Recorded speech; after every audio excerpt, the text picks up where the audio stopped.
तो आज मैं आपको एक अनोखी रहस्यमय कहानी सुनाऊंगा। अगर आप चैनल पर नए हैं तो अभी सब्सक्राइब कर ले तथा कहानी पूरा देखें। अंत में एक अनोखा रहस्य छुपा है। धन्यवाद। तो सुनिए। प्राचीन काल में मृकिंडु नाम के एक ऋषि थे। वे और उनकी पत्नी मृदवती संतानहीन थे। उन्होंने भगवान शिव की कठोर तपस्या की।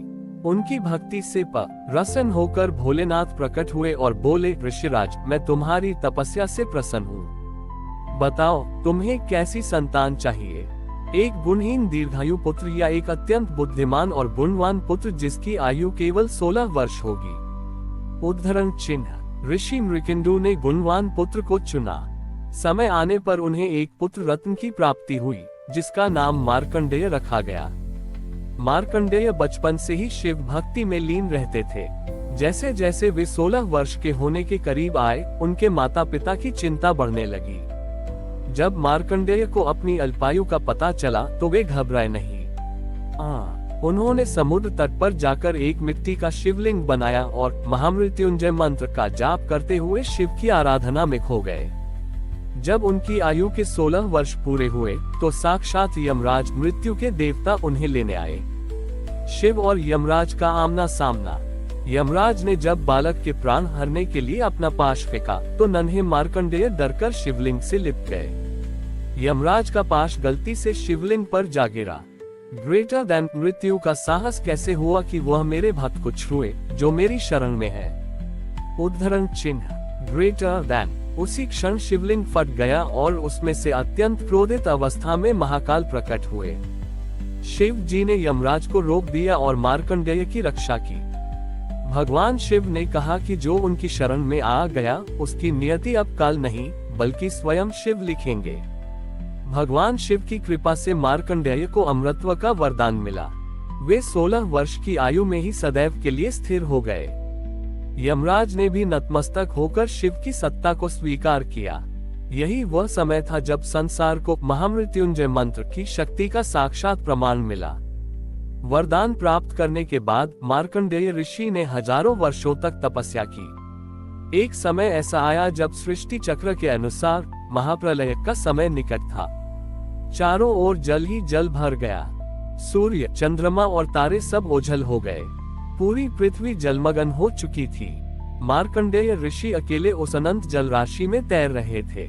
उन्हें आश्चर्य हुआ कि अमर होने के कारण वे मृत्यु को तो प्राप्त नहीं हुए, लेकिन इस एकांत और अंधकार में वे क्या करें? तभी उन्होंने जल के बीचों बीच एक विशाल वट वृक्ष बरगद का पेड़ देखा।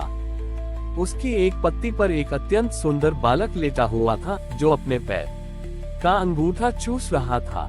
वह बालक कोई और नहीं, स्वयं भगवान विष्णु बल मुकुंद थे। तारांकन अद्भुत अनुभव। जैसे ही मार्कंडेय उस बालक के पास पहुंचे, बालक ने श्वास खींची और मार्कंडेय उसके मुख के भीतर चले गए। तारांकन ब्रह्मांड का दर्शन। बालक के उदर पेट के भीतर मार्कंडेय ने पूरी सृष्टि देखी, वही नदियां, पर्वत और देवता। उन्हें समझ आया कि संपूर्ण ब्रह्मांड शिव और विष्णु के भीतर ही समाया हुआ है। जब मार्कंडेय बालक के मुख से बाहर आए तो उन्होंने देखा कि प्रलय शांत हो चुकी है और भगवान शिव और माता पार्वती आकाश मार्ग से जा रहे थे। माता पार्वती ने जब उस एकाकी ऋषि को देखा तो उन्होंने महादेव से पूछा, हे स्वामी, ये तपस्वी इस निर्जन स्थान पर क्या कर रहा है? भगवान शिव मुस्कुराए और बोले, देवी, यह मेरा वह भक्त है जिसने काल को जीता है। इसे मुझसे कोई वरदान नहीं चाहिए, इसे केवल मेरी उपस्थिति का आनंद चाहिए।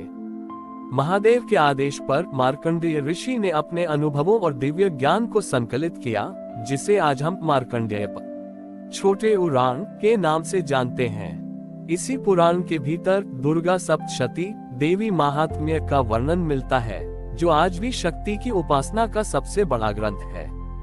मार्कंडेय की आगे की यात्रा हमें ये बताती है कि भक्ति का अंत केवल संकट से बचना नहीं है, बल्कि ईश्वर के विराट स्वरूप को समझना है।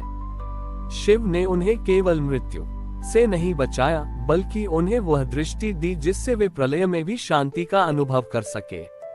हमारी और भी आध्यात्मिक एवं अनोखी कहानियां देखने के लिए हमारे चैनल पर जाएं तथा धार्मिक एवं पौराणिक अनोखी कहानियां हमारे चैनल पर है। कृपया जाके देखें तथा हमारे चैनल को सब्सक्राइब करके रखें और वीडियो लाइक जरूर करें। धन्यवाद।